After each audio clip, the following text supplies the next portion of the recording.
ঘরের মাঠে একটা গোলের জন্য কি না করেছে দিয়াগো সিমোনে। প্রথম লেগে লুইস কম্পানিসে অসম্ভব রকম প্রত্যাবর্তনের গল্প লিখে তার দল, কিন্তু নিজের মাঠে খেই হারালো তারা। হাতছাড়া করেছে একাধিক সুযোগ, সহায় হয়নি ভাগ্য। শেষমেশ তাদের মাঠে শেষ হাসি হেসেছে ভার্সাই। সঙ্গে 11 বছর পর ফাইনালে এল ক্লাসিকো দেখবে ফুটবল বিশ্ব।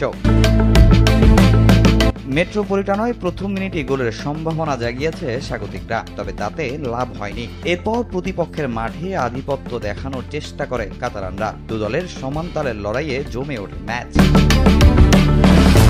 27 মিনিটে হতাশা সঙ্গী হয় রোহি ব্লাঙ্কোসের। ফেরান তরেসের দারুণ গোলে লিড পেয়ে যায় বার্সেলোনা।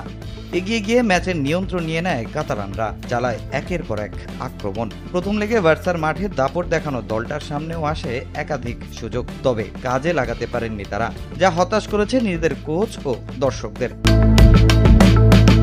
পুরো ম্যাচে বল পজিশন, অন টার্গেট শট সবকিছুতেই এগিয়ে ছিল হ্যান্সি ফ্লিকের শিষ্যরা। ব্যবধান বাড়ানোর সুযোগ ছিল তাদের সামনেও, কিন্তু আর কোনো গোল করতে না পারলে 1-0 ব্যবধানের জয় পায় বার্সেলোনা।